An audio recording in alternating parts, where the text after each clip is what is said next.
Good afternoon. Welcome to our first webinar after the launch of the first call of the Innovation Fund. What do we want to do today? We want to guide you through the application form for the first stage. And we will do this step by step. So we prepared 5 sessions for you this afternoon. The first one will be me. I will do an introduction. As usual, I will try to get us all on the same page, explain you the principles of the call for the large-scale projects, but then I will also go a bit off topic and talk about our call for evaluators and about the preparations of our call for small-scale projects. Then Mark from INEA will take over, and he will run you through the application form and the application process. Afterwards, Maria and Roman will tell you in quite some detail on the award criteria for the first stage and what we would ask you there to fill into the application form. And in particular, also introduce to you the new tools that we put up today on the calculations of the greenhouse gas emission avoidance, as well as calculation templates on the relevant costs. Then Melina will take over and guide us through a Q&A session. So we've already seen on Slido that you've submitted more than 70 questions, and a big thank you for this. We really look forward to replying to these questions, so I hope we can already reply a lot of them during the first 3 sessions.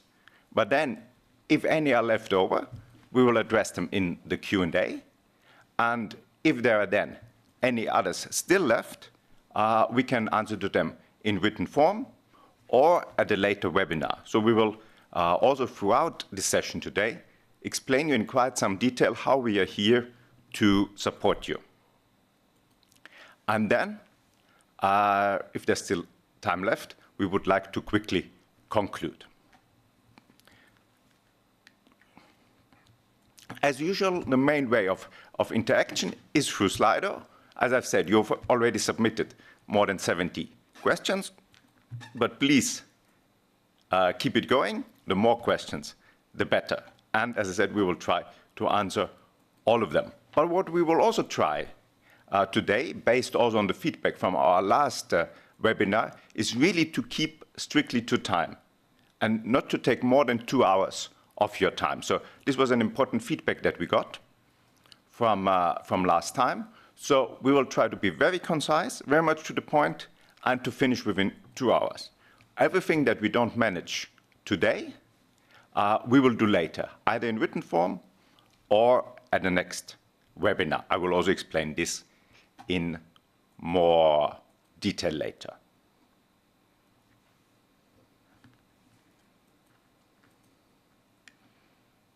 Okay, let me get going on the principles of the Innovation Fund.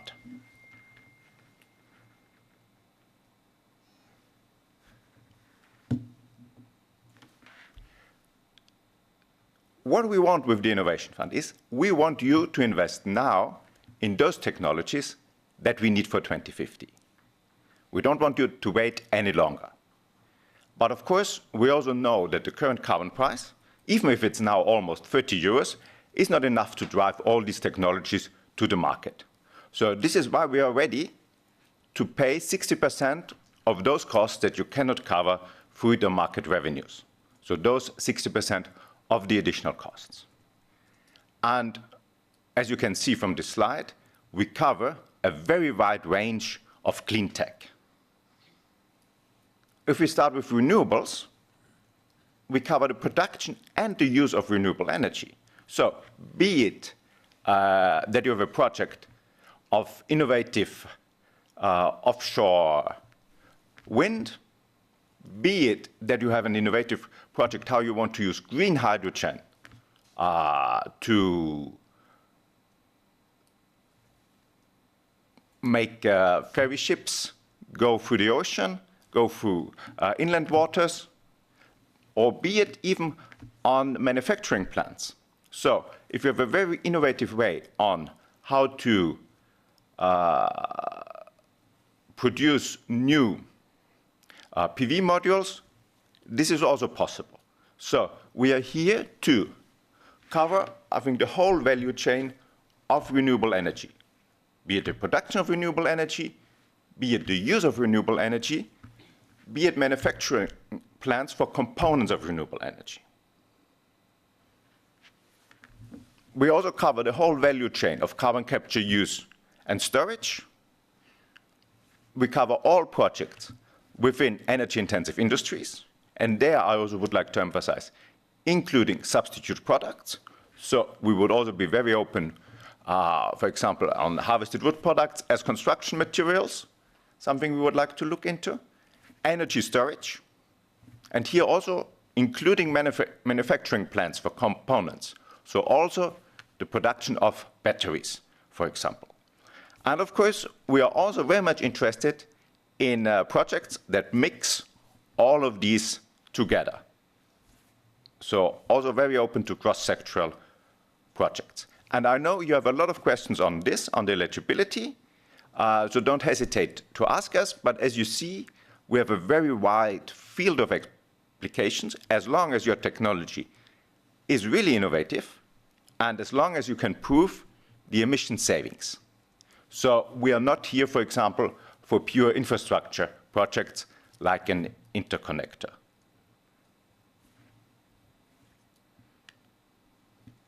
So what are the key features of the Innovation Fund? Let me quickly run through those.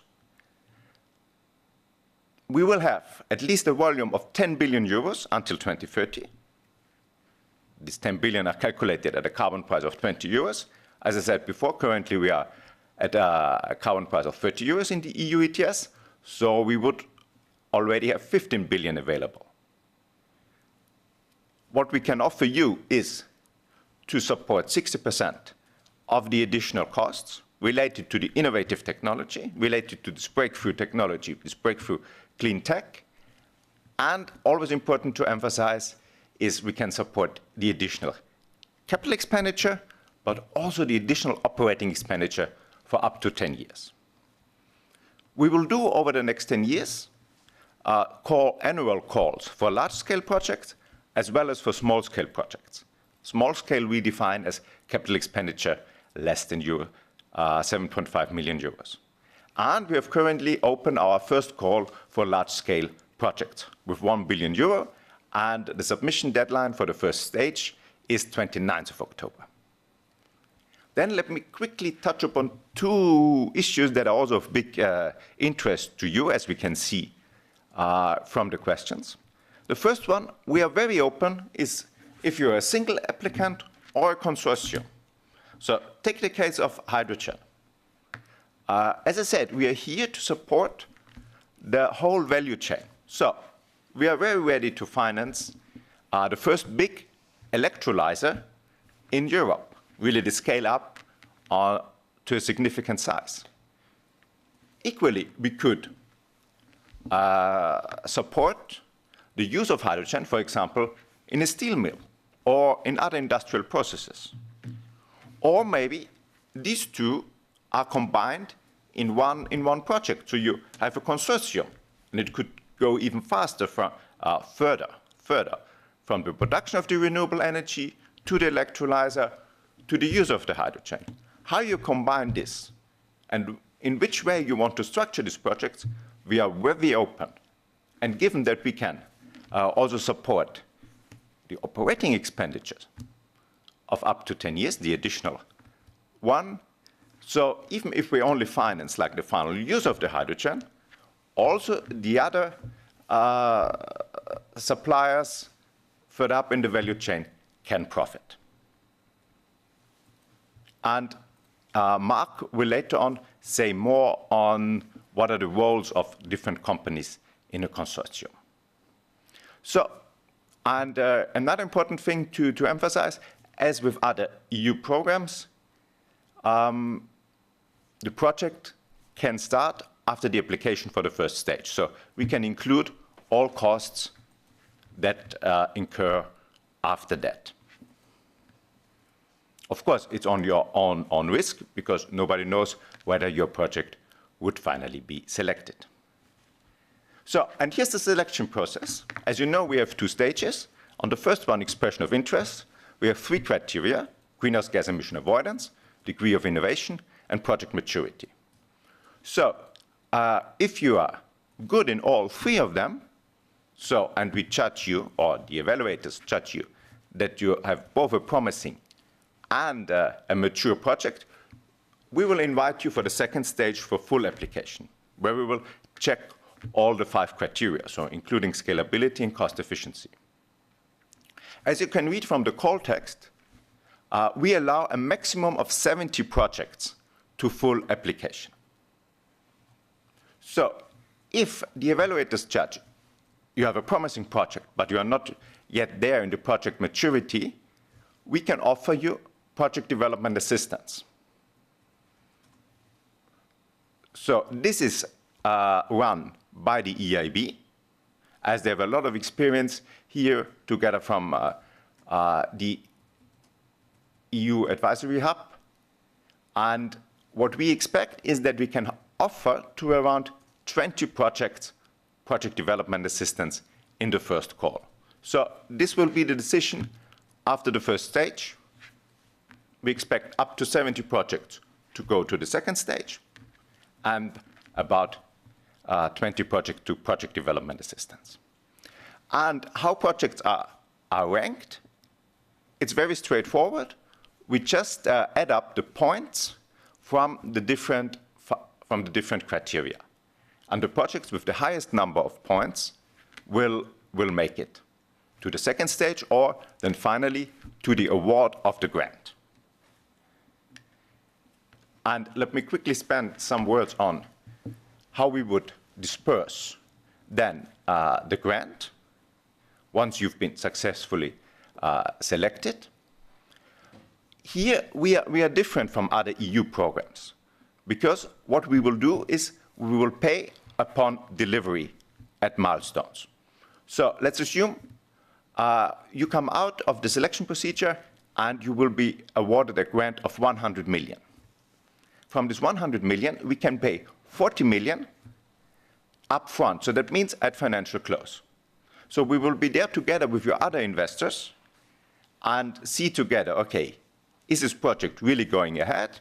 Or do we think, okay, the costs are just doubling, tripling, and there are too many problems, so we will move away? Or will we all agree, no, this is a good project, it should go away, so, and we can pay this 40 million.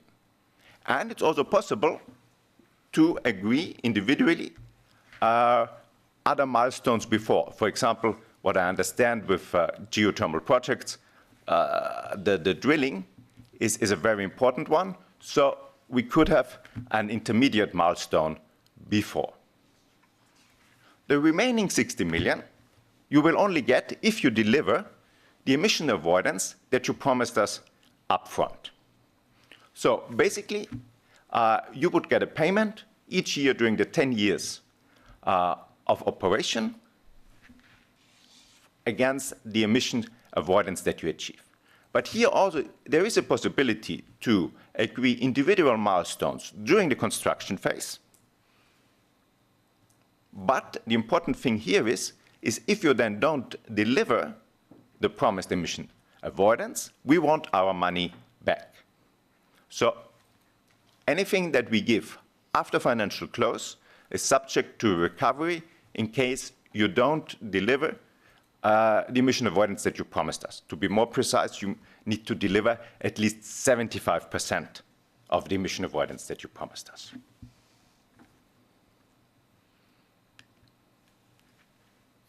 And now on to the award criteria. As already said, we have these 5 award criteria, whereby we check the first 3 at the first stage. And this is now really the focus of this webinar today. let me quickly touch upon the principles for the greenhouse gas emission avoidance. So how do we calculate that? If you take the energy-intensive industries, we take the ETS benchmark, we multiply it with the quantity that you want to produce during the 10 years of operation, and that's the reference scenario. And you have to be better than this. Your project needs to be better than this. And how much you are better, this is the emission avoidance. So we have one single European-wide benchmark. So for energy-intensive industries, it's the ETS benchmark times the quantity of the product. For renewable electricity, we want you to be better than the 2030 electricity mix. Again, multiplied by the electricity produced. For renewable heat, our benchmark are the emissions of a natural gas boiler. For renewable fuels, it would be the fossil fuels comparators from the Renewables Directive. And for energy storage, it's the emissions of a single cycle natural gas turbine. So there we would look at the peaking powers. So these are your benchmarks, and you need to be better than this. And then you compare how, for your project, do the emissions change in your inputs, processes, output. So if you change, for example, from fossil fuels to electricity, you will have zero emissions in processes.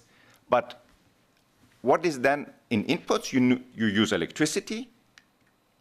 And there comes in the important questions, how do we deal with the emissions from electricity? And I think after the feedback from all the stakeholders and a good discussion at our last expert group meeting, we decided that we assume a fully decarbonized electricity mix. So for electricity, you can assume an emission factor of 0. And this is because we really want to go for those projects that will work well in a 2050 world, where we would assume that we have sufficient amounts of renewable energy. And that's, in principle, how you calculate your greenhouse gas emission avoidance. The degree of innovation, that's a simple one. You just have to convince us that your technology, your product, is a breakthrough innovation. So what we are clear is we are not interested in incremental innovation. So we are not interested in minor changes that could be driven by the ETS price itself. So what we are looking for is really like upscaling, first-of-a-kind commercialization at a large scale. And you see first-of-a-kind in parentheses. It's not that we will only finance one single CCS plant in Europe, but we will, of course, finance several ones. But this is where we want to go. It's really breakthrough, first-of-a-kind, at large scale. And in the second stage, we will also consider additional criteria, like energy efficiency and the use of electricity from renewable origin. Because a lot of these technologies will use a lot of energy, and we will there also, when we compare two projects, look, okay, who can manage that better? Who is really able to use renewable energy that is excessive in the system, that doesn't lead to more stress on the electricity markets and so on. We will also look at the land impact of biomass feedstocks, and what we would, of course, very much like to see are technologies that lead to a net carbon removals. But on this, we will look in more detail in the second stage. And then the final one for the first stage is project maturity.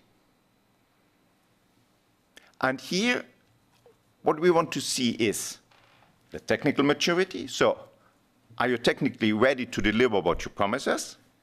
The financial maturity. So how do you finance the remaining costs, as we can only finance 60% of the additional costs? And the operational maturity. So where are you with permits? Where are you in the progress of planning and implementation?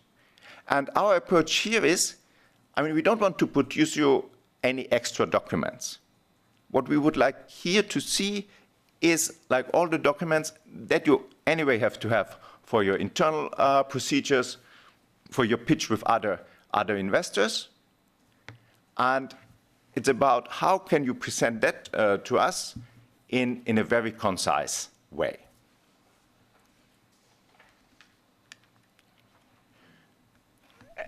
And then if we move to the second stage, we will also look at scalability. So this is what is the market potential of the technology of your product, also including the cost savings that you would expect over time, but maybe also taking into account a resource constraint, in particular if we talk about the bioeconomy. So we would look like at the potentials for sector coupling, the potential within your sectors, how many installations are there that could apply your technology, but also economy-wide. How do you contribute on building up these value chains within Europe? How do you contribute to the competitiveness of the green economy in Europe? And then the last one is cost efficiency. So how much money do you want from us for each ton of greenhouse gas emissions avoided during the 10 years of operation? And the maximum you can get from us is 60% of the relevant costs. But of course, you can ask for less. So if you have contributions, be it from public or private sources, be it state aid, be it from your investors, and that make it able for you to demand less than 60%, you are, of course, welcome to do this. And of course, here enters the whole discussion on how to calculate the relevant costs. And we propose you 3 different methods here. The first one is levelized cost. So you know this concept of levelized cost of energy. And what we want you to do is to calculate your levelized cost of energy, your levelized cost of product, and compare it to the market price. And from this difference, we can finance the 60%. And this would be for us the default methodology. So this is our preferred one because we would have an external benchmark here. And I think it's also one that should be easy for you to calculate. An alternative would be that you compare it to a reference plan. So maybe you have very good internal cost data on a plant that would currently produce, for example, like emissions at the ETS benchmark. And then you could compare it to those costs. And then there may be cases where there's no comparable product or no conventional technology exists. So maybe you add an end-of-pipe technology, and you have very good data on these additional costs. Then you could look into the third methodology. But our preferred one would be levelized cost as you compare to an external benchmark. So I hope that these criteria are appealing to you, are close to business, and that they are not only appealing to you as an applicant, but also to your investors. Because we will need co-investors, and as I've emphasized several times, and I would like to do it also today, we really want to create an ecosystem around the Innovation Fund. And in particular, we would be very interested in that you could support us as an evaluator. So we still need external evaluators for the Innovation Fund. Many of you have already applied, and we would like to thank you very much on this. So we already have a good roster of really high-class experts, but I think still more is possible. So I would like to renew my call, in particular for business experts. Please join us to help us to evaluate those projects. Like if you take now the first stage of the first call, you could expect that you work maybe on 3 to 5 projects. You would get these proposals. You would look at them at home during November, December. that's completely at your ease, how you would organize yourself. And then there would be a 1-week meeting, probably in January, either in person in Brussels or virtually, where you could get together with your other evaluators, with your colleagues, and then discuss these projects. So you could expect a compensation of up to 5,000 euros for this, or you could also do it pro bono if this fits the corporate governance rules of your institution, of your bank. And of course, our colleagues from INEA will check very, very carefully confidentiality rules and any conflict of interest. But please don't hesitate to apply or also to pass this on in your networks. I mean, we can only be as good as the evaluators that we have. And then quickly, we started last time at the expert group meeting to also discuss about our upcoming call for small-scale projects that we would like to launch in December this year. So these are projects with a capital expenditure of up to 7.5 million euros. From that, we can pay 60% of the capital expenditure. So we have a simplified formula of how to calculate the support. We are also currently looking into how to simplify the other award criteria. This is ongoing work, and you already have given us input on this, for which I would like to thank you very much. Following the last expert group meeting, our consultants are currently looking at this. And one key question in this is what should be the focus of the Innovation Fund, in particular compared to other EU programs that are out there, like the LIFE program, like the European Innovation Council accelerators. And I think what we see also from discussing with colleagues is we can again, I think here, sharpen the profile of the Innovation Fund, and we would be the ones to help you to bring the projects to the market. So like the LIFE program, the EIC would be rather to make your project ready to come to the market, so to finance a pilot, a demonstrator, to make the technology ready. But then we could be here to really finance your first steps on the market. So if your customers maybe are still hesitant to install direct air capture, we could take a large part of the risk here. So just to update you, this is our current thinking. We will soon come back to you with more details on this. Yes, and this brings me almost to the end of my introduction. We launched the first call on 3rd of July. We are now doing our first webinar here.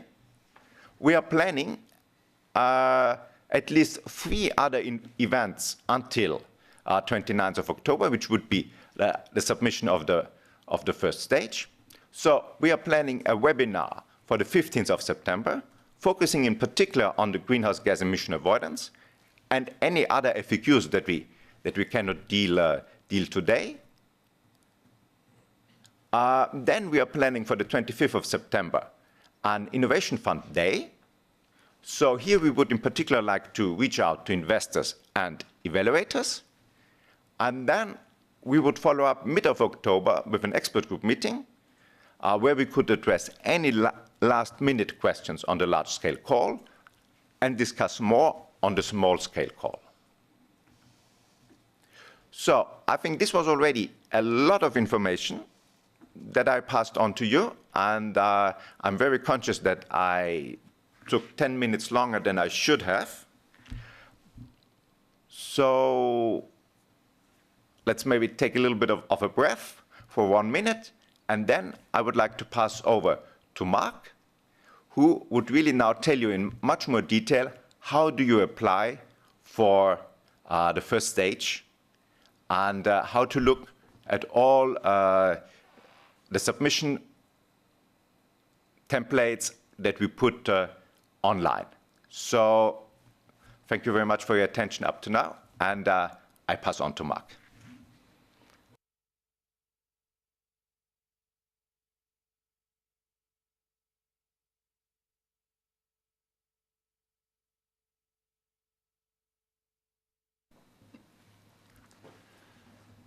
Thank you, Christian.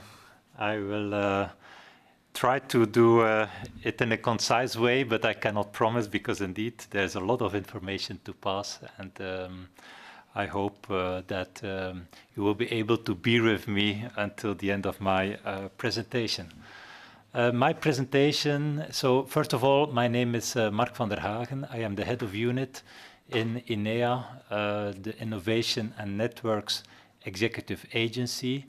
I'm the head of unit responsible for program support, coordination and communication. And the Innovation and Networks Executive Agency is the agency who has been entrusted by the European Commission with the management of the implementation fund. So we also manage other programs like the Horizon 2020, the Connecting Europe facility, and we are very pleased that now we can also manage this important new program. Now, in my presentation, I will show you how to navigate the funding and tenders portal, how to prepare a presentation, how to prepare the necessary form, how to create the consortium if you want to create the consortium, how to submit, how to update a proposal, how to find help in case you would need help, and also once you have submitted the proposal, how to retrieve again the proposal and update this proposal if needed. So where to find the Innovation Fund? It's on the Funding and Tenders portal. If you Google, you will find it immediately. And you will see that in the innovation, in the tenders, the Funding and Tenders portal, you will find many programs. The Innovation Fund can be found amongst these various programs on the home page. At the bottom of the page, you will find the program labeled 2021-2027, because indeed this is already a program which is forward-looking and will run into that period. You also see, in fact, the benefits of having the Innovation Fund as part of the many funds which are managed by the Commission, because there are also synergies between these programs. And for instance, if you search on the word with the word hydrogen, you will find all the programs that from the European Commission that allows to support the implementation of hydrogen. So really, it's very good to have, I would say, all these programs combined. And in particular, the ones that are and that will be funded by INEA are the Connecting Europe facility, the Horizon 2020, the LIFE programs, where there are also obvious synergies with the Innovation Fund. When you click on the Innovation Fund, you arrive on the landing page, which is also the easiest route to applying for this call. You just click on the search button to see the available call. And as the program is just starting, the landing page does not yet contain a lot of information, but as the time passes, we will add information, news, also about funded projects will be shown on this page. And note that the news section where information is available on this call, so any updates on the call will also be published there. Now, there's only one innovation fund call for the moment. So if you click the innovation fund large-scale projects, you get into the call itself. And on the overview of the call page, you find, I would say, the various items of information that you, on which you can get more information. And the most important items is the topic, conditions, and documents, which includes also information on the call text. Now, all this, all the information, in fact, that you need to prepare your application can be accessed from this page. So I indicated the topics and conditions as the most important page, and indeed that contains all the information that you need to start preparing your submission. Of course, the call text is the prime document, but please also have a look at the application forms before you start your submission. And also note that the presence of annexes B and C on the cost calculation methodology and the methodology for the calculation of greenhouse gas emissions. Now, the Annex B on the cost calculation methodology is for information. As for the first stage, there is no requirement already to have a detailed cost calculation. Annex C, however, on greenhouse gas emissions avoidance calculations needs to be used mandatorily to calculate the greenhouse gas emissions saved by the project, and this has been, I would say, already as indicated by Christian, is one of the first criteria against which the proposal will be examined. Note also the presence of specific greenhouse gas calculation tools. These are not mandatory to be used, but we strongly encourage you to use them and for the preparation of your application. There are also the reference documents, which are important documents for you to look at, and particularly take a look at the model grant agreements, also to see how your project will be supported once you are amongst the lucky ones of projects that have been selected.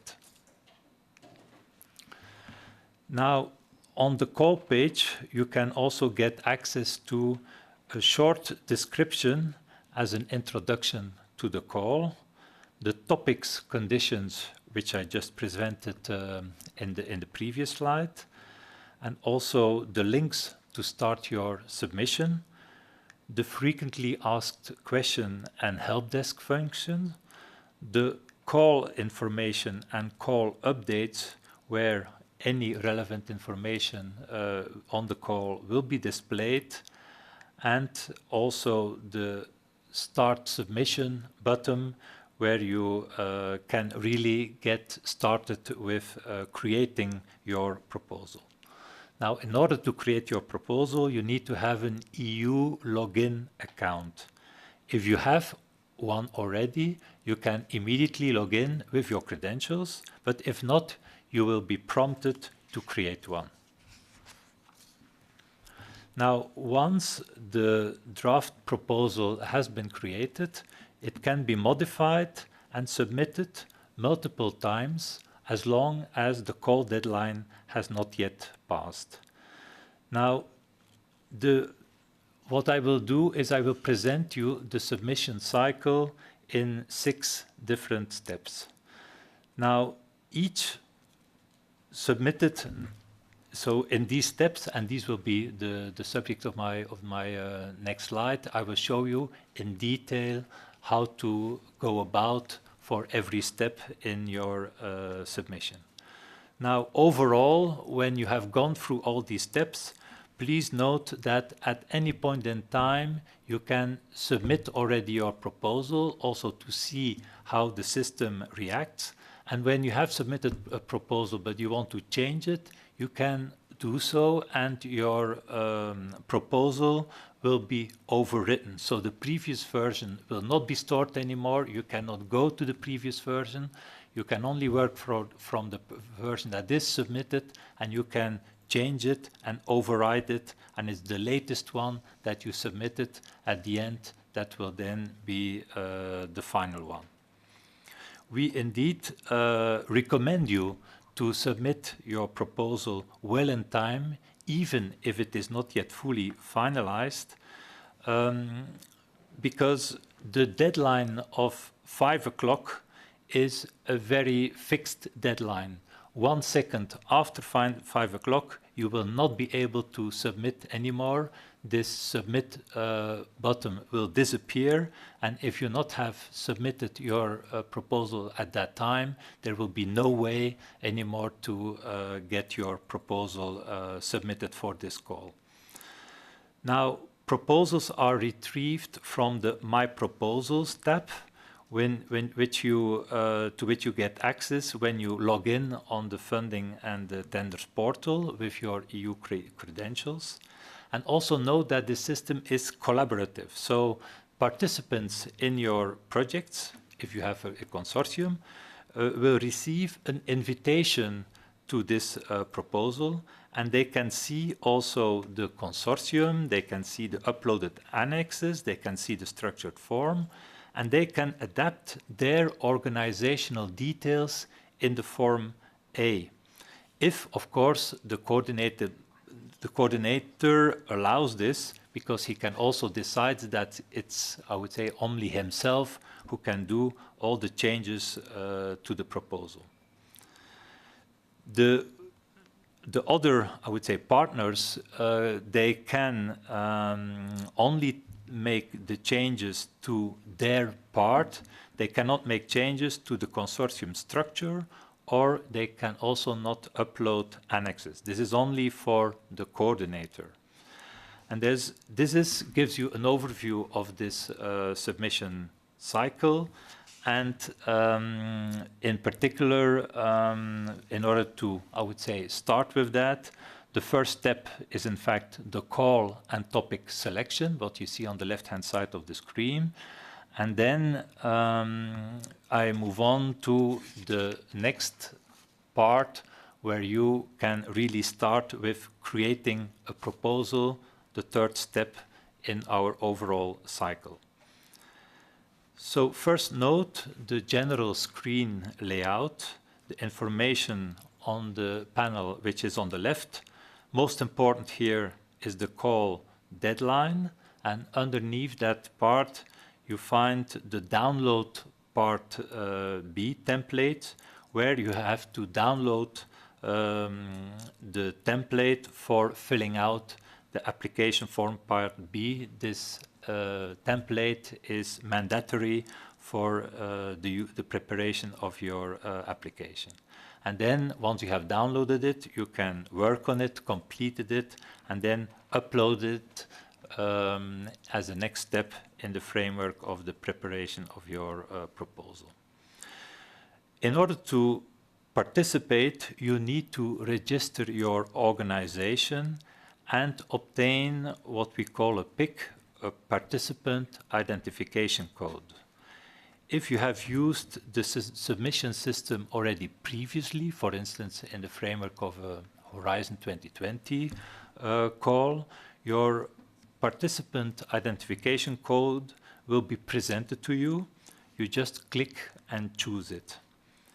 It is also quite possible that your organization is already registered and you already know your PIC code. So just type the number, and with the search facility, you will immediately be shown this code.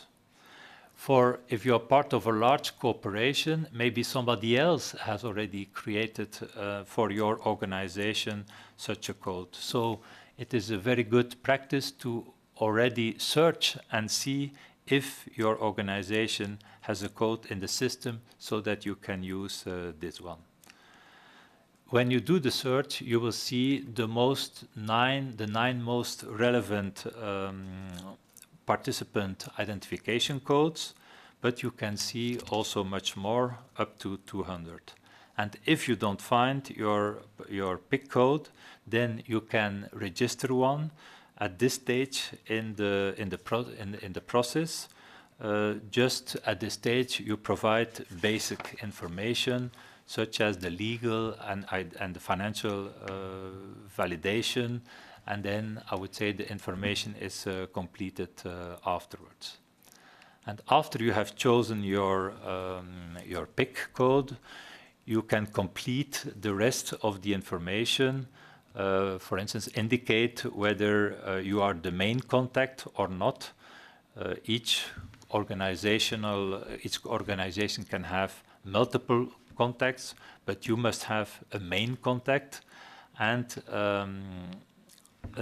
also you need to give a meaningful acronym for your proposal, and also a short summary of the proposal. And this information is then duplicated into the Part A form, where you still can update this information.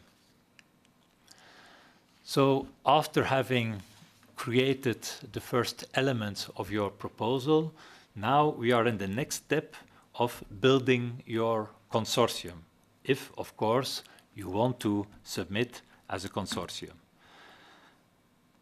For that, you take a look at the My Proposals tab in the Funding and Tenders portal, and you can, in this tab, you can add partners, you can also remove partners, and changing the order of the partners just by dragging and dropping the partners. For each partner, you must have at least one contact and a main contact. And when you add the partners to the consortium, you will be prompted to add contact details. The email, note that the email that you enter here for the contact details is important, because it should be the email that the contact uses for his EU login. And then when a partner is added, an invitation email will be sent to the email address indicated with the link to the proposal. And if this partner would not yet have an EU login, then the email will also propose one. All the invited participants will in fact see a link to the proposal in the My Proposals tab once they access the Funding and Tenders portal. And obviously, they will only see that if they log in with the email that was used to invite them. And the members of the consortium can view the whole proposal, and, as I indicated before, if the coordinator allows them, they can also update their own organization details in the form Part A, but they cannot update any other aspects of the proposal. This is for the coordinator. Now, this consortium can, after initial creation, it can be edited at any stage of the submission process.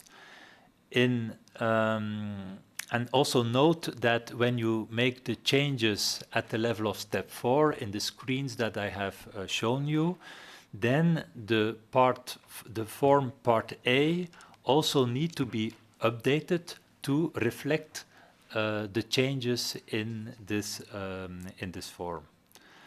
Now, the role of each partner is specified in the form Part B. For instance, the partner can be a full partner, or he can be a subcontractor. So all these qualifications are provided in Form B. And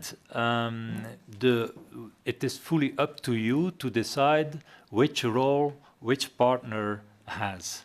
This is a decision that you make independently and which will not necessarily influence the evaluation of the proposal.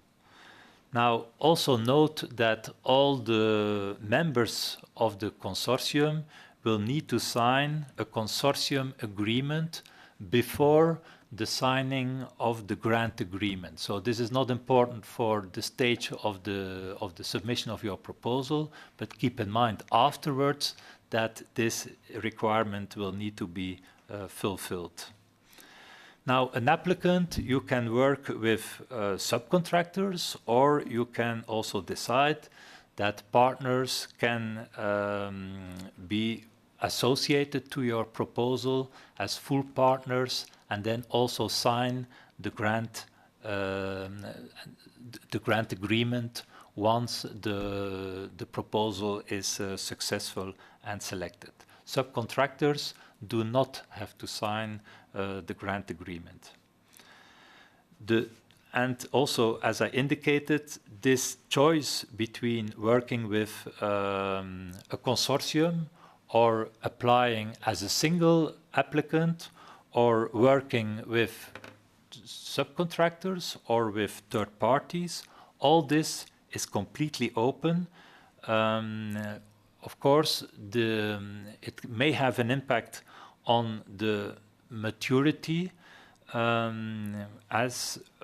because at the stage of the evaluation, we also look at the maturity of the consortium, and if you have identified clearly all the partners, this is definitely something that will help with getting a better score on the criterion of maturity.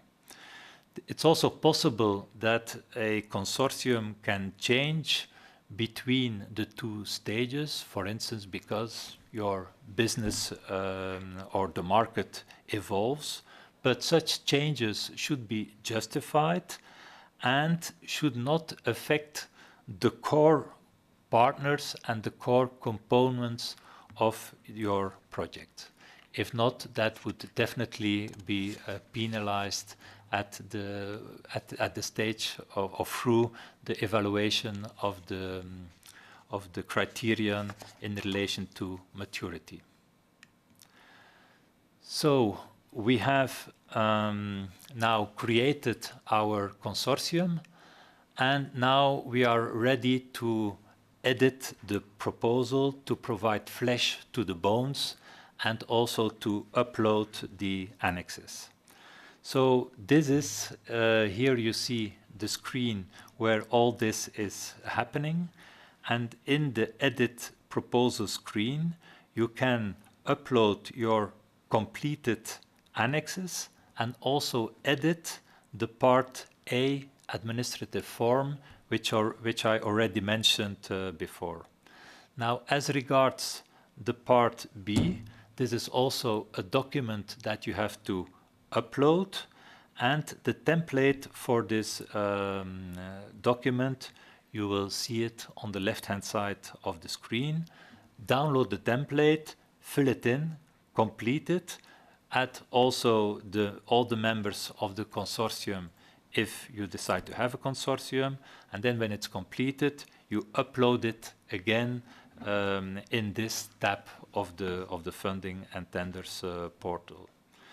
So Part B is very important because it gives the narrative of your project, and this will be examined by the evaluators in great detail. Now, also keep in mind that you will have to reproduce in this Part B form some general information on the project that you already gave before, like the name of the project, the summary, and the partners, and so on. And of course, please make sure that the information that you put in Form B is also coherent with the information that you put elsewhere in the application and in part A of the proposal. Now, on the left-hand side, you see a number of X's in red, which indicate, if you see such an red X, it means that the annex is mandatory. So if you don't have uploaded such a mandatory annex, you will not be able to click on the submit button. So you cannot submit your file if mandatory annexes are not there. Now, the files may have also limits in number of pages and sizes. Now, if you go over these limits, what happens is that the part of the text that goes beyond it is blanked out. So evaluators do not see it. It is as if this information is not there. Now, you can, if you click on the question marks, you will be able to check the specific requirements that are linked to the various documents. And also, as I indicated before, if you upload a new version of such a document, the previous version will be overwritten. Now, also note again that your partners will not be able to upload the document. This has to be done by the coordinator. Now, in terms of limitations, for Part B, the maximum number of pages is 40. For the business plan, it is 25 pages. Same for the implementation plan, and it is 80 pages for the feasibility study. Now, these are maximum limits. It's not the target to reach. We prefer concise and clear proposals, and also the evaluators prefer concise and clear proposals. And also note, but this is not a mandatory document, that you can also upload due diligence done by external partners. If that information is not available, don't worry, but if you have it, it is a good idea, because that will, I would say, help with also understanding the level of maturity of your proposals. Now, if you have uploaded all these documents, also note that the form A is I would say, an online form. It is not something that you download, you edit, and you upload again. No, you update it online, and for that you just click on the edit forms to view and complete, so the Part A administrative form of your proposal. So this brings me, in fact, to the next slide. Now, in this form, you will see that some fields are mandatory, such as the declarations. And again, if they are not supplied, you will not be able to submit your proposal. Now, when you change your consortium, you add a partner or you remove a partner, don't forget also that your Part A needs to be updated. And then a very important information to be provided is the sector for which you apply. You have to select the sector from a list of keywords, and it is in fact possible, technically possible, to select more than one sector. But to do that is really not a good idea, because you have really to choose one single sector for your application, and so please pay a lot of attention to that. Now, the declarations that you have to submit are rather generic declarations.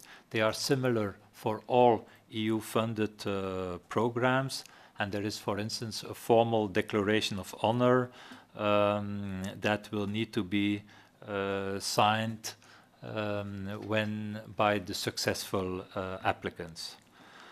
Also, complete the supplementary contact information. You do that for each participant, and this can, as I indicated before, also be edited by the organizations themselves if the coordinator allows it.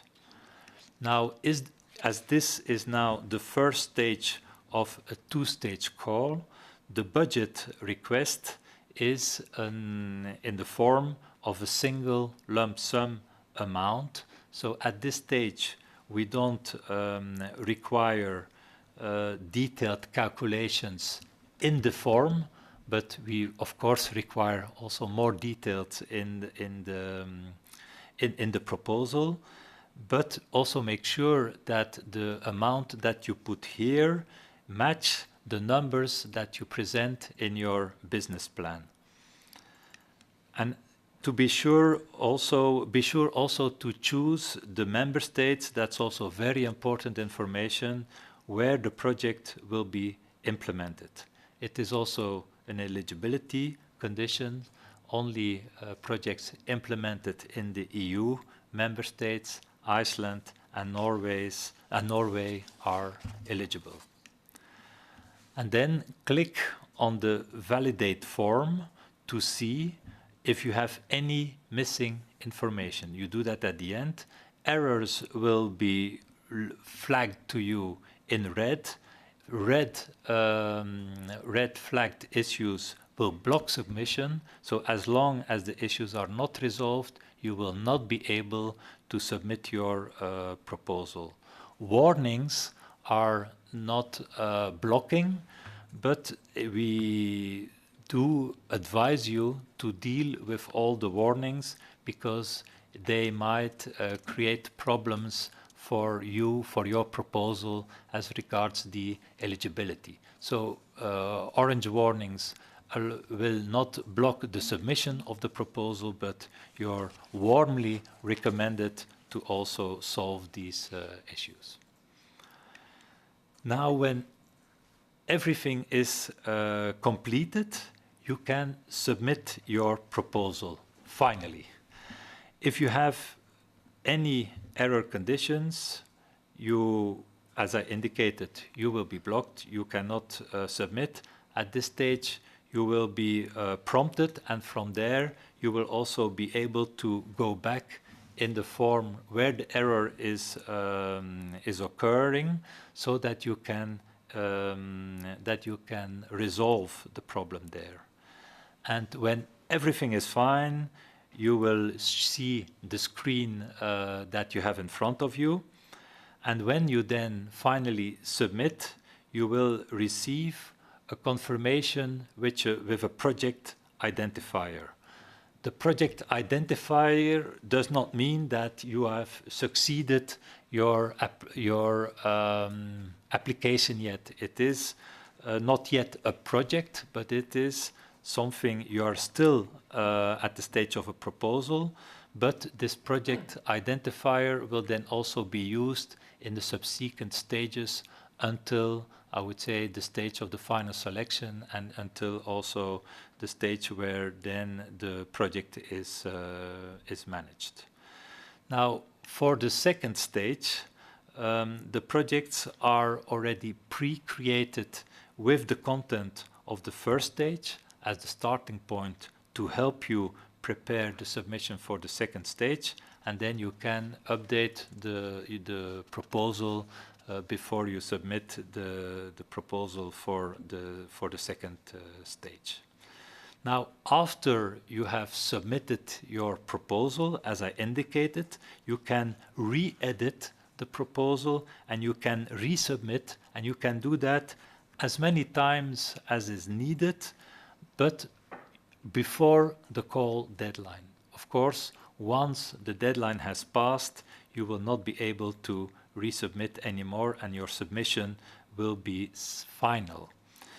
You can also download an e-signed copy of the proposal, and you can also withdraw, in fact, a proposal at any time prior to the call deadline. As I indicated, after the call deadline, this submit button is no longer available, and there is no way to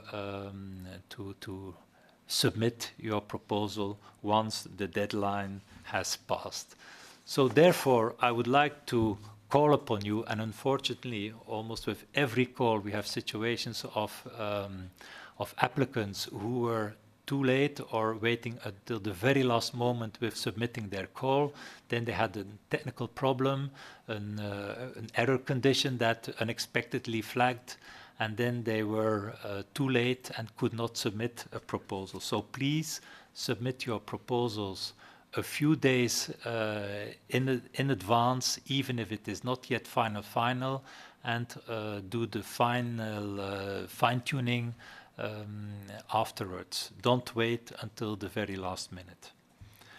Now, after you have submitted your proposal, you return to your proposal in the My Proposals tab on the funding and tender portals. Of course, you need to be logged in with the correct EU login account for this.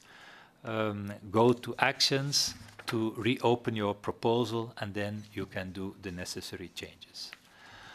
I will finalize my intervention with explaining you where to get help. Of course, there's also support. We are with you to with I would say all issues that you may encounter when using this funding and tenders portals.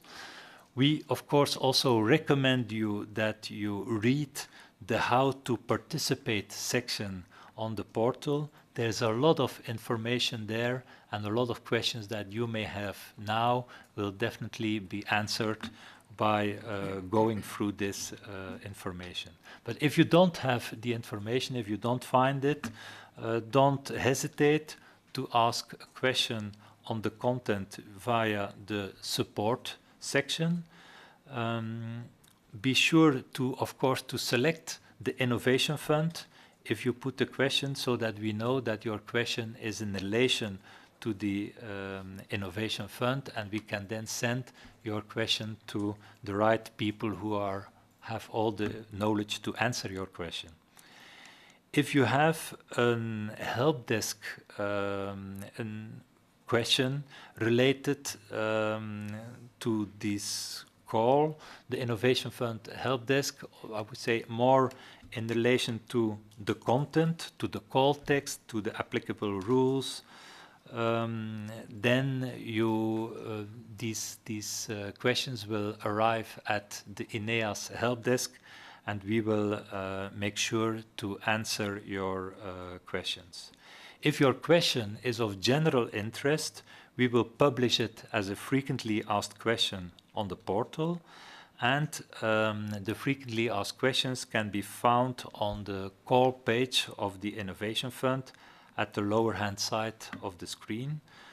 But also you will understand that we will not be able to give you advice on how you should structure your project or on how you have to write your application. We have to, as we are the organization who will also evaluate your proposals, we have to be strictly, I would say, independent, and we cannot start to become advisors. But we, of course, can clarify the rules and also clarify the functioning of the portal. For when you have questions in relation to IT matters, we have also a dedicated support service who is available on business days from 8 to 8 in the morning to 8 in the evening. The email address and the telephone number is at the foot of every screen in the submission system. So these people, they are very nice colleagues. They know about your problems. They have heard them before, so don't hesitate to contact them if you're really stuck. And if you have problems on the day of the deadline, then my advice is to call them to have an immediate feedback. So to conclude, this funding and tenders portal is a robust IT tool with good guidance and online help. It may seem complicated if you have, I would say, experience it for the first time, but it's quite intuitive once you start using it. And so do test the tool, play with it, and start preparing your application as soon as possible. Now, this ends my presentation. I would like to pass the floor back to Christian. In terms of the question and answer session for this webinar, we will try to answer as much questions as possible, but we may not be able to answer all your questions. So the questions that are not answered, we really encourage you to resubmit them through the frequently asked questions so that we can deal with them afterwards. Thank you. Mark, thank you so much. I think this is an extremely useful presentation for the applicants, and it's very, very hands-on. So I think what we want to do is also to put this online. Preferable, we are trying to put this online as a video on YouTube. Our communication people are working on this so that you can really then, when you go into the system, when you type everything in, you can listen to Mark, you can listen on his advice, on his guidance, how this runs through. So, and I think also what we really would like to do is all the different sessions of today to put in separate videos, to put online so that you can watch them again when you really work on your application and when those explanations will be most useful to you. So, after having run a little bit more through the formal process, let's go to the substance, to the 3 award criteria. And Maria is already eager to start off to explain us the first one on the greenhouse gas emission avoidance, and also in particular to introduce you to the additional tools that we put online today and that will help you to calculate the greenhouse gas emission avoidance. Maria, please. Thank you, Christian. Good afternoon, everyone. So it will be me, Maria Velkova, working for DG Climate Action, and my colleague Roman Dubrava, who will explain to you in brief the application form part B. The application form we think is self-explanatory. There are a lot of instructions given in the gray parts of the boxes. You are, of course, invited to read very carefully the code text and all the annexes and the instructions. So here we are going to present really in brief just some key parts of it where we think you might struggle. Of course, you will have a lot of questions. We are receiving a lot of questions and answering a lot of questions, and we will be doing so until the end of the submission time. So I will start with the cover page, and that is quite a long page and quite easy to fill in, except for perhaps 3 of the rows, which are to do with the category, sector, and products of the project. So I will immediately, on the next slide, on this slide, show you an extract from Annex C, Appendix C1, where we explain a little bit more in detail what we propose as classification of projects for the Innovation Fund. So there is certain choices you can make, but then other choices are kind of given. So, for example, the categories are quite straightforward, and they come from the EU ETS directive text directly, and these are energy storage, renewable energy, energy-intensive industries, and CCS. There are some specificities here. For example, CCU projects will always fall under energy-intensive industries, whereas CCS if it is split into CO2 capture and transport and storage part chain projects, the capture parts will have to be entered in the sectors of the energy-intensive industries, whereas if it is only transport and/or storage project, it has to be in the category of CCS and respectively the sector CO2 transport and storage. Then, for the products, you have a little bit more choice because the sectors are given and you have to choose one sector, depending on the principal product of your project. I will come back on the next slide on that point. For the products, there is a little bit more choice because in most cases it's quite straightforward and you can just select from this list, which is actually slightly longer in the annex than what you see on the slide here. But in some cases, for example, for substitute products, you will be free to define the substitute product, what you are producing, and of course indicate what carbon-intensive product from those produced otherwise in the EU ETS you will be substituting. So the choice of this sector is, as I mentioned, determined first of all by the principal product, and in most cases it's quite easy and straightforward. Like, for example, wind energy or cement production, there's no doubt.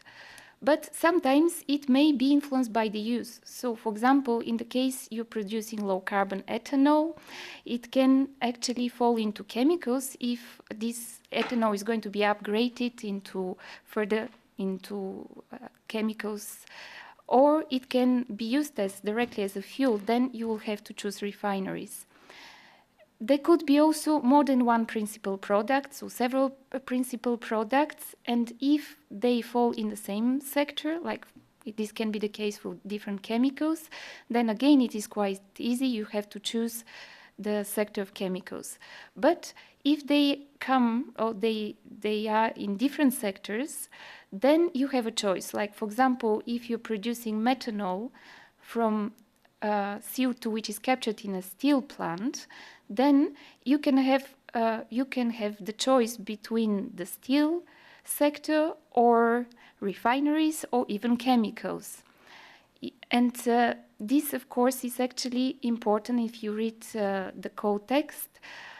This is important for the calculation of the relative emission avoidance on one hand, because this is dependent on the principal product you choose to compare with on one hand, and on the other hand it determines your score in absolute emission avoidance.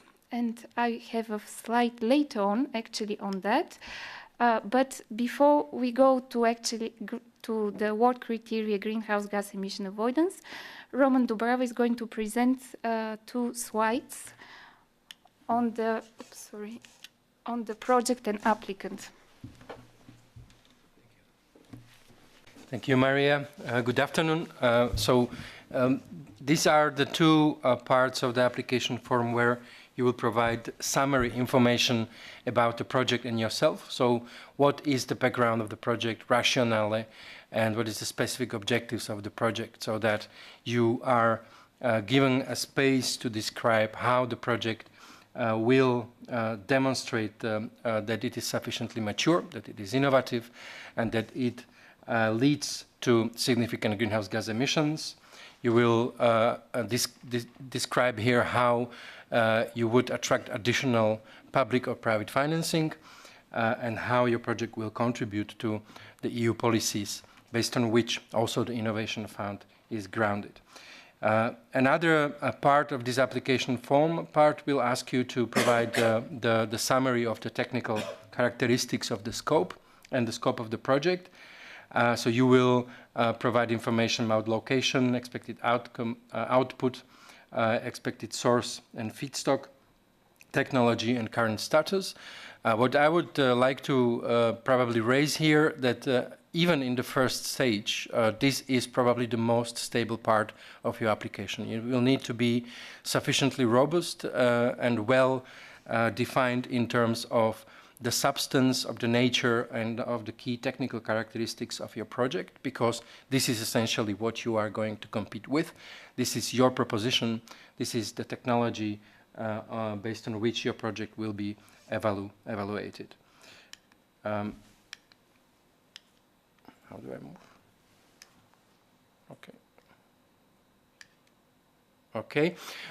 Then in the section related to the EU contribution, in the first stage, this is an indicative number that you will be asked to provide based on approximate calculation estimate of your relevant costs. Please bear in mind that we have produced quite a robust methodology for relevant cost calculation. They are provided in Annex B to the call text. And we have also prepared for applicants to guide them through this process a number of models. So for each of the methodologies to calculate relevant costs, we have prepared a model that is already uploaded on the website.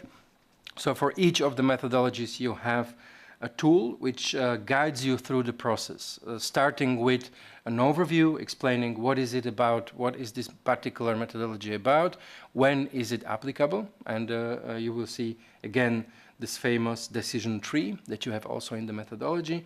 Then you will have a specific tab which gives you example for particular methodology, which again guides your thinking, your decision making through that. Then you have an input part where you will essentially provide inputs and data about your project, and you have a part which calculates the relevant costs for you. So the model actually automatically calculates the relevant costs based on the inputs that you provide. And we believe that the guidance that these tools will provide may answer many questions that were also asked in Slido and that we have received. So far it is quite self-explanatory, but obviously we are happy to answer additional questions. So I pass now back to Maria. Thank you.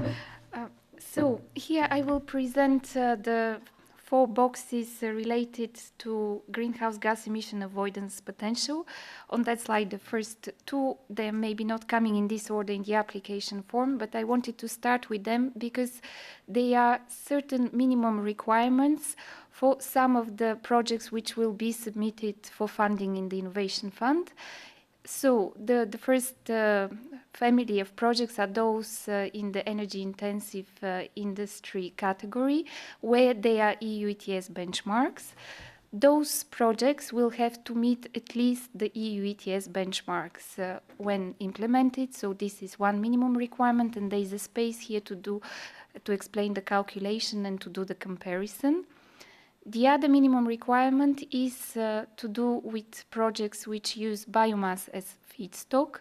So those projects will have to demonstrate through explaining their procurement strategy, for example, how they will meet at least the sustainability requirements of the Renewable Energy Directive on one hand, and how they will demonstrate that the feedstocks will have low risk of causing indirect land use change.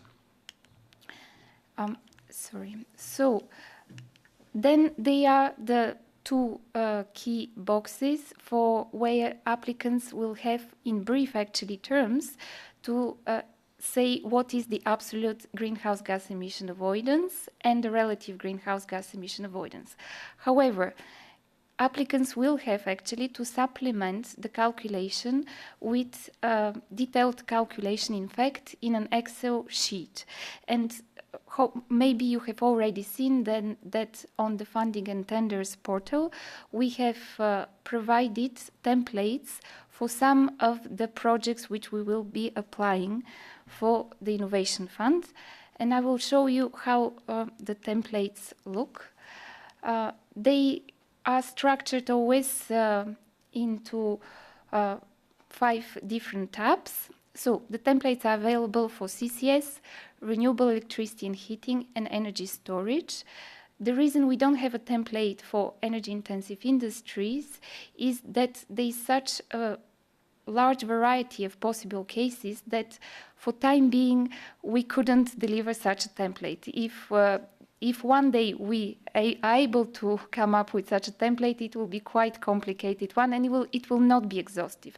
So the templates are a possibility, a guidance. We recommend you using them because they are quite straightforward for those cases for which we have actually templates, and it will help you in any case present very clearly the calculation and also check it. So we have this first tab is the overview, where they are we have the definitions for the different entries in the formulas and an explanation of the tabs actually. Then, in fact, the last tab, but I'm starting with it here, is the conversion factors. So in each case, there are different conversion factors which come from the methodology. All this is given actually in the methodology, which is found in Annex C. And here, for the ESEF applicants, the emission factors are already given. Then you have to actually define the reference emissions. And here usually there is a choice. So you're not going to obviously have all these rows, especially that, for example, what you see on the screen is the energy storage template, and there are many different possibilities, but you have to choose those which are relevant and determine, of course, the volumes in the reference case. And then similarly, you have project emissions, a separate tab where you can enter again, choose what is relevant for your project and enter the volumes for years 1 to 10. And then once the template is refreshed, the calculations are actually made into the green boxes, and they are actually automatically calculated. Hopefully it works in the summary tab, where you actually can check whether the absolute greenhouse gas emission avoidance and the relative greenhouse gas emission avoidance is calculated correctly.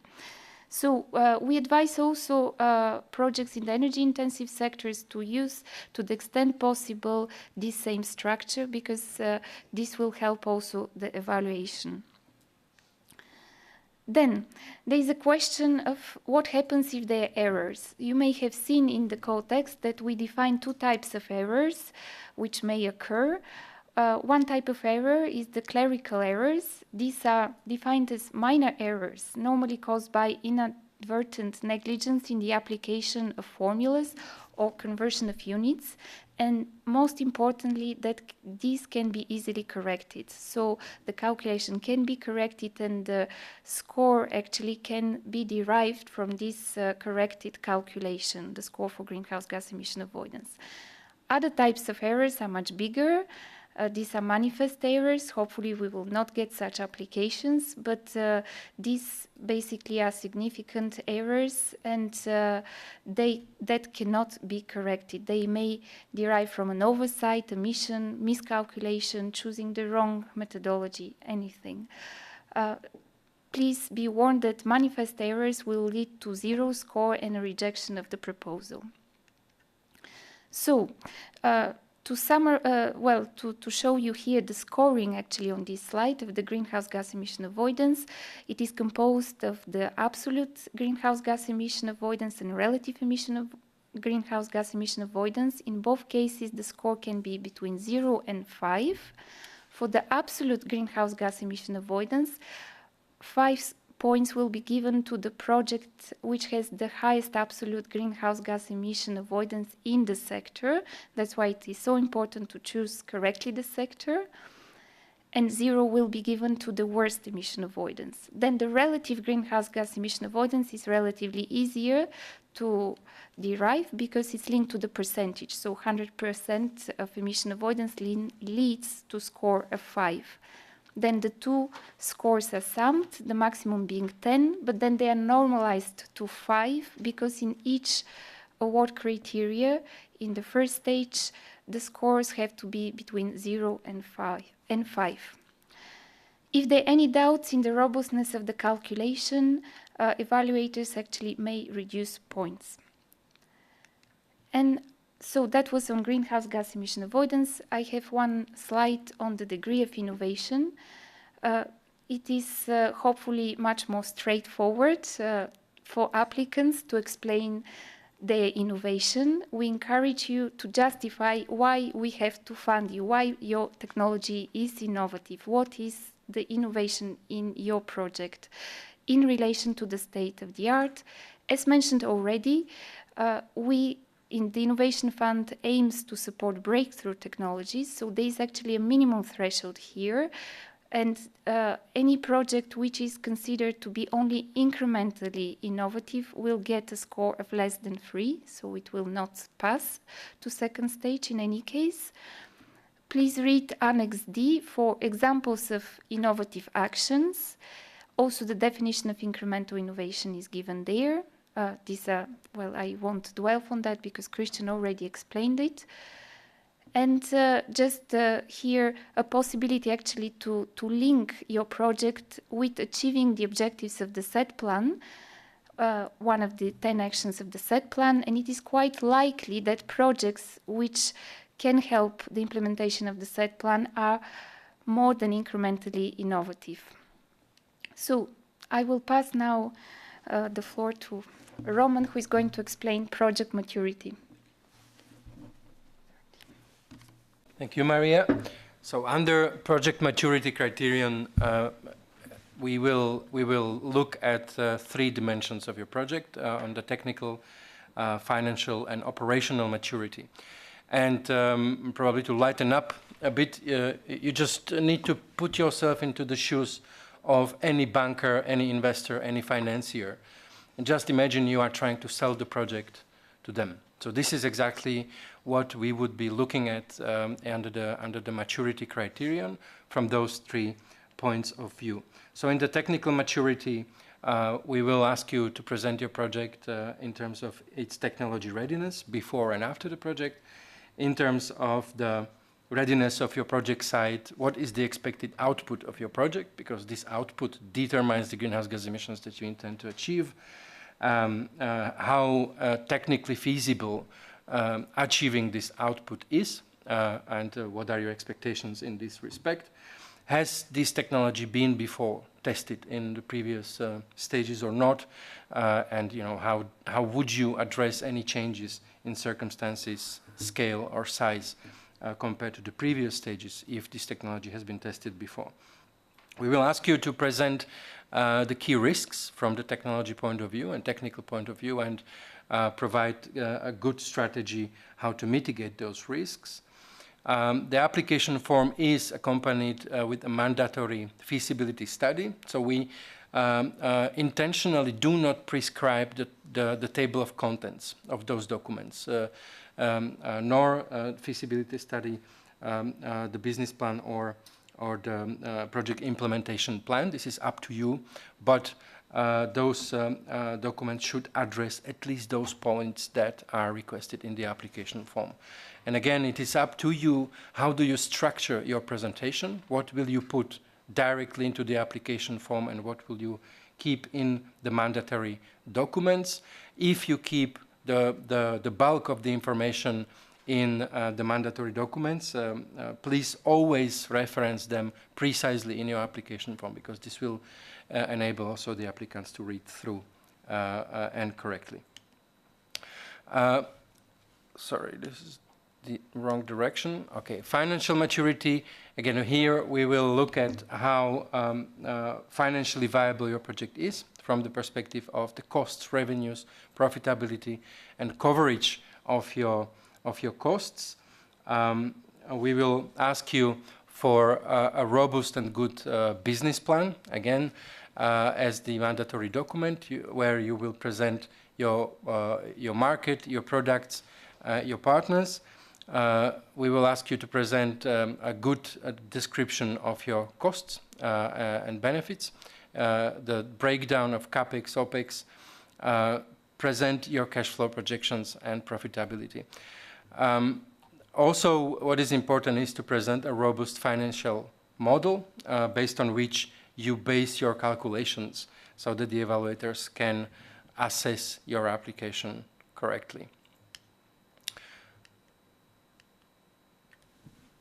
The financing plan is also part of your application. So what will be the structure of your project in terms of debt, equity, own financing, what will be the coverage of your costs, how far are you in agreements with any funders or investors, what is your strategy to reach a full cost coverage, what is your strategy vis-a-vis your future funders. The more evidence you can provide, the better in this respect. Even though we are in this first stage application, obviously projects that would be more developed in this respect will have a more robust presentation and more credible proposition. So please take this into account in preparing your application. If you don't have kind of set in stone agreements with your potential funders or investors, you should already nevertheless provide a very good strategy how you are intending to achieve that stage and at which stage are you at the moment. And also very important, if you are expecting any funding from the public resources, from the member states, for instance, you should be able to present again how are you going to achieve this, when, where are you in the stage, what are the steps that you intend to undertake in that respect. And again, please present the financial risks and how are you planning to address them and mitigate them in your project. And the operational maturity, again, the project implementation plan is a mandatory document. We will ask you to present a good granularity in the planning of the steps, of the milestones, of deliverables. This part of your application form should really provide a good understanding to evaluators on where you are, where are you heading to, what are your next steps, how are you going to achieve them, so that your promised delivery of greenhouse gas emissions avoidance and project output will be actually met once the project is operational. Please put quite some focus also on the project team. The people behind the project, they may change, but it is important that the key personnel behind your proposition is the right personnel that also increases the chances. So have a good thinking about this and provide the necessary background of the people that should be helping your project getting on the ground. The important part is the permitting and licensing. Please give this a good thought, be realistic in your planning, and provide a good strategy on how are you going to achieve the necessary steps, because they will determine your timing, your costs, and again, you should be able to present a good risk mitigation strategy and a good understanding of the risks that you will be facing in operational phase. Also related to operational maturity is how far are you and what is your strategy to reach a good contractual relationships, whether it is with your suppliers or off-takers. Again, they are the determining factors of your success in the business. So please be concise and as detailed as you can be in providing the information about them, about your supply or offtake contracts, and how are you going to achieve them so that your project takes off on the ground in time and in the volumes expected. And this should be reflected in your risk mitigation strategy, which is also part of the application form. The scoring, you have it already in the application, in the call text. So there are 3 sub-criteria with a total of 15 points after normalization down to 5. The minimum threshold that you need to pass is the 3 points per each sub-criterion, or 3 points after normalization. What happens after all 3 criteria are assessed? So those projects that will meet the minimum requirements under the 3 criteria that we have just presented, so greenhouse gas emissions, degree of innovation, and maturity, if you meet the minimum requirements, the projects that meet those criteria are ranked. They are ranked according to the sum of points received. In case we have projects with the same sum of points, They are ranked in the priority order, starting with degree of innovation, then the ranking in the specified sector according to the Annex C methodology, and at the third priority we have a geographical scope. So we also would like to give some priority to projects from less from countries where there are less projects high ranked. Following this, there will be up to 70 best ranked proposals, or in case there will be still some budget outstanding, projects maximum up to 2.5 of the call volume that will be invited to the second stage. If your project, however, does not meet the minimum requirements, it will be rejected. But of the projects that will be rejected, those that will meet the minimum requirements under the greenhouse gas emissions avoidance and degree of innovation, and will be awarded at least 50% under the maturity criterion, and the evaluators will deem the project sufficiently mature so that it can improve further with the project development assistance. These projects will be considered for the project development assistance provision. We will have up to 40 projects long-listed, and after consultation with the European Investment Bank, there will be up to 20 project development assistance projects awarded and provided this assistance by the European Investment Bank. I think we can skip this. You have this already in the call text. Just beware of the page limits. I mean, they are very, very strict, these colleagues in INEA, so you need to be very, very prudent about your page limits. And what is the further guidance that we will provide? So this week already you will see the frequently asked questions that will come online. You already have on the portal the calculation tools for the relevant costs and the guidance for the greenhouse gas emission. And if you have any further questions, we are always happy to receive them through the Funding and Tenders portal. And I'm giving back to Christian. Roman, Maria, thank you.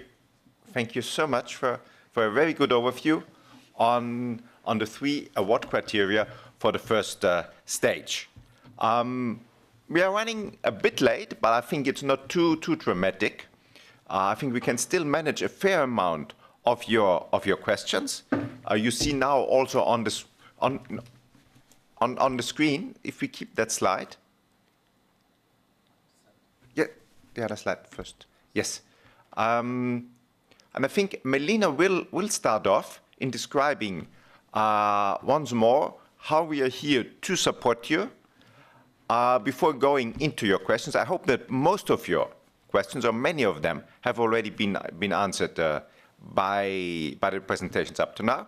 And I emphasize once more, we will cut today into at least 3 pieces: the introduction, Mark's presentation on the process, and Maria's and Roman's presentation on the award criteria, and put separate videos online so that you can watch them at any time.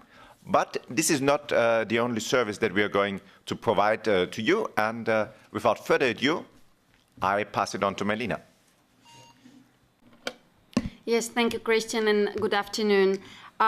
We are really happy that we are receiving so many questions and we have so many active participants. We are currently having about 400 participants and over 250 questions. It's humanly impossible to answer all of them in 15 minutes. But I would like to underline the several avenues you have to find the information you need. First and foremost, the place to go is the Funding and Tenders portal. From there, you have the help desk where you can submit your questions, as Mark explained, to the relevant topic. Then, as Christian underlined, we have uploaded several useful documents that will help you fill your application. The frequently asked questions will be uploaded shortly, while the tools to support the calculation for greenhouse gas emissions and for relevant costs are already online on the Funding and Tenders portal. Now, a bit of housekeeping based on the questions we're receiving on Slido. to underline that the slides from today's presentation will be available online as well as the videos, as Christian explained. We have received many questions. We will try to answer today the ones that are really pertinent to allow project applicants, potential applicants, to start filling in their applications. So we will focus on eligibility, including consortia, on general questions, and a bit on the sector classifications as much as time allows. We will try to select questions which can help multiple applicants. If your question is not answered, it is not lost, because we are going to read very carefully through all the slide questions submitted. If we see there are questions which we can already proactively answer and publish as a frequently asked question because they help several applicants, we will do that. And you can, of course, always submit your questions to the help desk and receive an answer on one-to-one basis. When there are new frequently asked questions published on the Funding and Tenders portal, we will try to do a tweet about it, so you'll be informed, but please make sure you monitor this page regularly so you're on top of the information. Okay, now starting from eligibility, thank you very much for engaging with the questions on Slido and guiding us what is more relevant for us. First, are outermost regions eligible?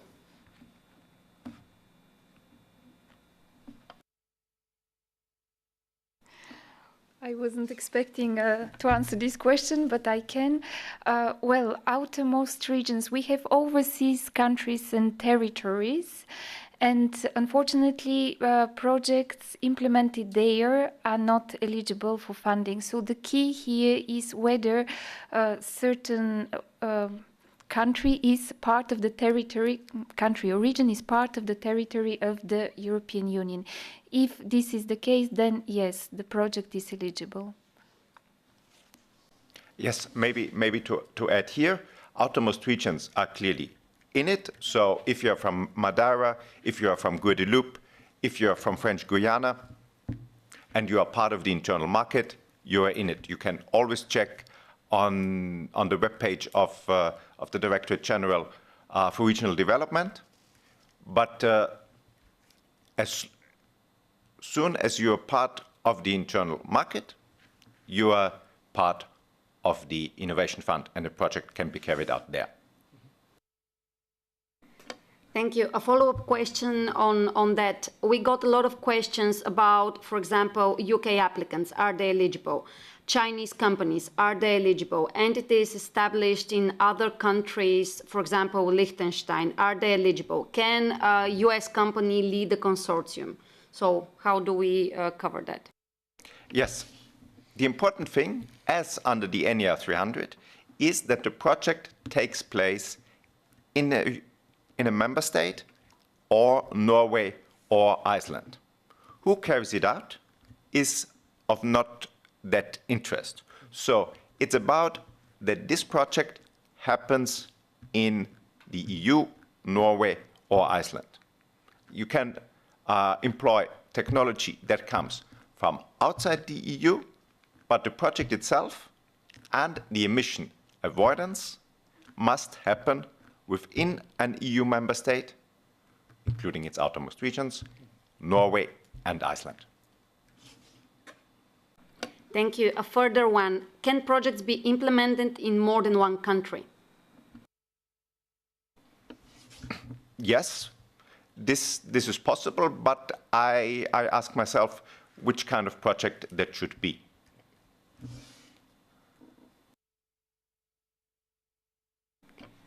Okay, I think we covered the most frequent questions on eligibility, and we can now go into a bit more the sectors. So first, there is a question, is this co-eligible only for companies that are part of the EU emission trading system, or also for companies which are not part of it? The scope of the Innovation Fund clearly goes beyond the EU emission trading system, because any producer of renewable energy is not part of the EU emission trading system. Also, energy storage is not part of the EU emission trading system. So absolutely, there's no requirement to be a company under the EU emission trading system. Related question, are clean shipping maritime transport projects eligible for the Innovation Fund? As I said on my very first slide, the use of renewable energy is eligible. So if you have a project like a ferry, like another means of transport that you power by green hydrogen, by renewable energy, this is eligible. Okay, thank you. There are a few more questions related to the sector classification, and I would take the ones which seem to be pertinent for many applicants. So, which sector would a CO2 capture plant on an existing waste-to-energy plant fall under? Well, that is not sufficient actually to answer the question, because we don't know what will be happening to the CO2 once it's captured. So I can give an example. For example, if the CO2 is going to be used for converting into useful products, so to say CCU, you have to define what products, of course, you will be producing, and hopefully this is a substitute product for carbon-intensive products in the EU ETS. In this case, the project is eligible, and the sector is the sector of this product you are substituting. You can actually also plan just to store the CO2. In this case, the sector will be the one which is called other, under energy-intensive industries. Thank you. There are several questions which are related to carbon capture and storage. So, how to select category if the project covers multiple categories, for example, electricity production combined with CCS, or what about a full chain CCS project, capture, transport and storage? We would be in the energy-intensive industry sector or in the CCS sector. And there is another one. What about an innovative biomass electricity plant with CCS system? Is that electricity sector or is it CCS? So the electricity with CCS falls under other, actually under energy-intensive industries. Here we are leading ourselves again from where the CO2 is captured from. If it is a full chain CCS, there is a certain choice actually that you can enter it for the industry, again for the sector, for the industry where the CO2 is captured from, or you could possibly enter it in transport and storage. The case of bio-CCS, it is biomass on electricity, with electricity production and CCS. If that is what is meant, it's again like the first case with electricity production, so it goes to other and under energy-intensive industries. Again, if it is a full CCS project, then again there is a choice. It can go to storage. Can I maybe add on electricity and CCS? If you look at our 2050 strategy, we don't see CCS necessarily in the electricity sector. We see CCS for hard-to-abate industry emissions. So, for example, if we will then talk about the criterion of scalability,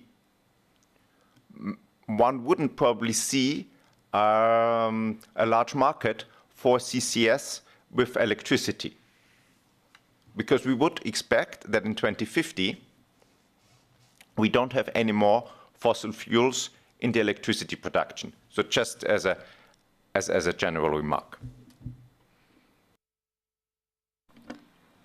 Okay. One or two more questions on eligibility, which is sparking a lot of interest. Are initiatives involving management of thermal energy storage at the residential level eligible for energy storage category? Any type of energy storage is eligible, so long as, of course, it's innovative. Thank you. And last one, what about the components for battery production? Likewise, we said it, or Christian said it at the beginning, this would fall in the category of energy storage. It's specifically mentioned including components for energy storage, manufacturing of plants for components. Okay, thank you. Now, I suggest that we move a little bit to the many questions we had on consortia and how the applications should be structured. A question which is attracting a lot of attention is how should the funding amount be calculated for value chain projects over the entire value chain or each partner individually? Should the partners be assessed individually, individual projects, CO2 reduction, individual sectors? The full project.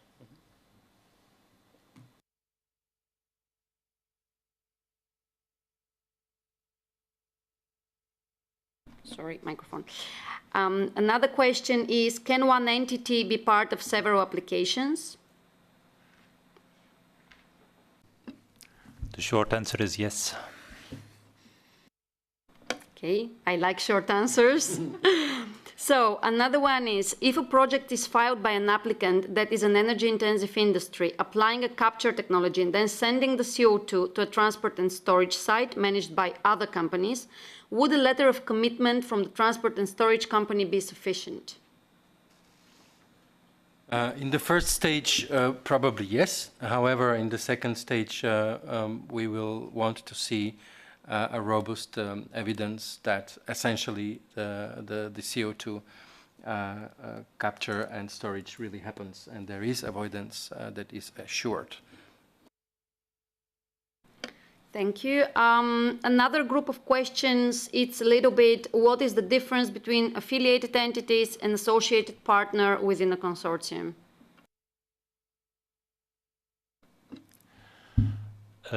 Associated partners are partners that contribute to the project, but their costs are not, they don't receive any grants. Whereas affiliated partners are also partners to the project, but they can receive grants, so that's the difference.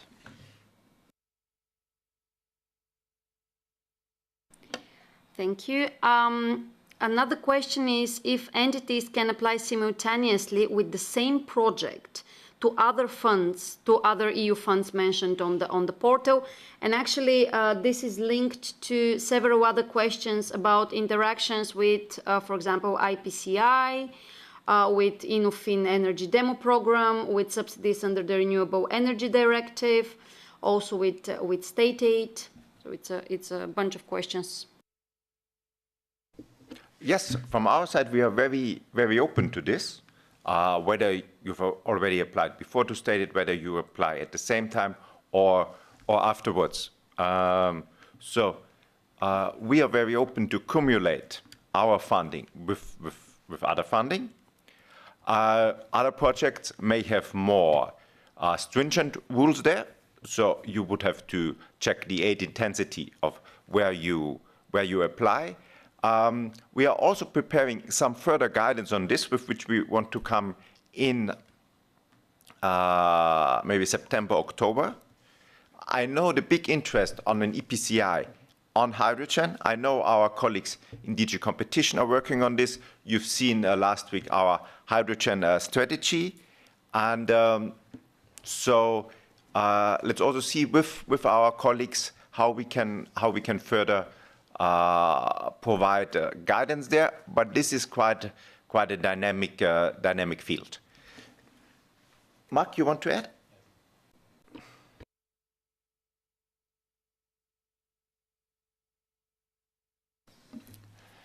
So thank you. Maybe a complementary information is that there is also the overall no profit rule.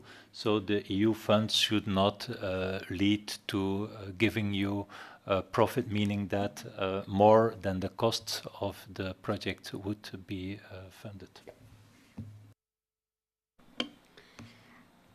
Thank you.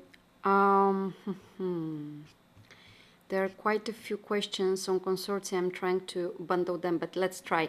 So, can a legal entity apply for a grant alone as a single applicant for the first stage and then add partner or partners in the second stage application?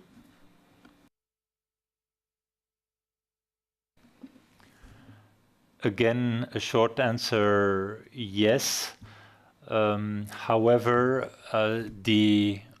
what is important is that already from the first stage application, the core partners are identified in the project. Maybe if I can add on this and also on what Roman said before when presenting the sub-criterion on financial maturity. Of course, the more stable your structure, the better you will score in that. So if you're only on your own and you will not be able to show a convincing business plan in the first stage, I think your chances to move to the second stage will not be so high. So while there is flexibility to have other partners on board, I would see it difficult if you don't yet really have, as Mark also said, the core structure is that you will succeed in the first stage. Okay, thank you. There are quite a few questions if there is a maximum size of a project and how many projects will the Innovation Fund first co-finance? There is no maximum size. As we said before, we would take 70 projects to the second stage. And then in the second stage, we will take those projects that have the highest evaluation, so the highest sum of points, until our 1 billion is exhausted.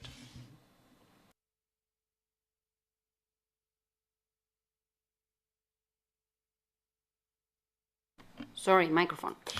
Does an applicant who has succeeded in the first stage in October 2020 necessarily have to submit their full application in 2021, or can they delay it to the following call in 2022?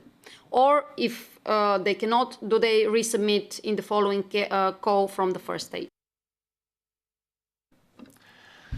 So if the applicant submits its application in the first stage, then it has to proceed also within this same call to the second stage, because if you wait until the next call, you have to resubmit your application for the first stage. It will be re-evaluated, and at that point in time, you can indeed move to the second stage. But the evaluation is per call and not over a number of calls. Maybe to add, we very much welcome a resubmission. So, I mean, there's nothing that would prevent you to submit in our first call. Okay, maybe your project is not yet mature enough, or maybe you will get PDA, and then you come back to us in the second or third call. So this is something we would really also encourage. So don't take it as a negative sign if you may not yet succeed in the first call in the first stage. You are very welcome to come back with a more mature project later. Thank you. One more general question. So how do you define a project start, and what is the maximum duration for the construction of the project, meaning that the period from the financial closure to the actual entry into operation of the project? As fast as possible would be a simple answer. Obviously, you have to present a realistic expectation in your application, especially under operational maturity. And the project start when the grant agreement is signed. But you can already reflect the costs as of submission of your proposal at your own risk, obviously. Okay, thank you. Maybe one or two more questions in view of time. the maximum costs, the grant maximum size per project is limited to 60% of the additional costs. Is there a way to increase that? What about the other costs? And also, is the 40% payment recovered if emission avoidance is not achieved as promised? So no, we can only cover up to 60% of additional costs. The other costs can be covered by additional support, as was also explained by Christian. In case 75% of the promised greenhouse gas emissions, or below 75% is achieved, or rather not achieved, we can recover back the 60% of the support of the Innovation Fund. Okay. So 2 more questions on eligibility, which attracted a lot of attention. Using innovative technologies for hydrogen production from renewable energy sources and utilization in road transport. Is that eligible under the Innovation Fund?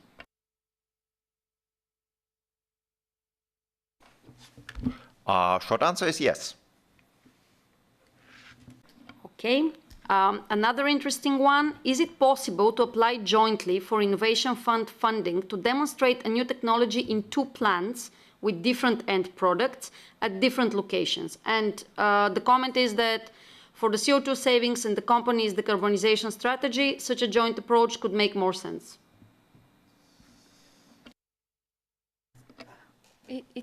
Yes, let me try and answer this. Well, the applicant has to define the appropriate project and project boundary.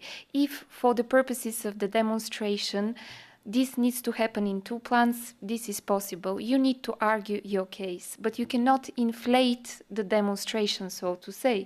I mean, if then there's no need of a second plant to demonstrate the same technology, perhaps your application will not be seen very favorably.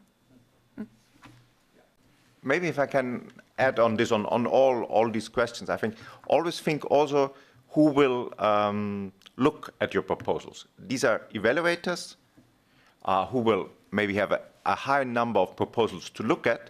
And of course, the simpler and the more straightforward your proposal, I think the better. So if it gets too complicated, maybe you will have a bit of a disadvantage compared to other projects, but of course, this is entirely your choice. Okay, I think we have tried to answer a maximum amount of questions in the given time. There are a lot of questions on greenhouse gas emission avoidance calculations, including if the Excel tables and templates are available online. Yes, they are. Also, a lot of questions on relevant costs. I would invite you to look at the documents that were freshly uploaded. And I would suggest that we come to these topics in a subsequent webinar.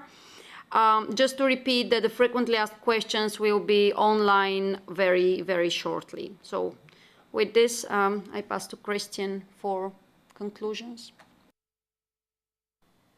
Yes. And could you go back to one more? Yeah. So thank you so much for all the questions, for your participation. We see that I think up to 400 of you are watching us live today. We are very pleased with this interest.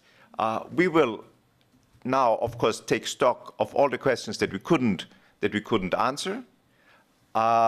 We refer you already to what we are publishing this week, the frequently asked questions, the relevant cost calculation templates, the greenhouse gas emission avoidance calculations, as well as the possibility to submit your questions to the funding and tenders portal. So we hope that we covered a lot of those questions. The ones where we feel that we haven't covered them today, we will get back to you, but also don't hesitate to use these channels and also to resubmit your questions.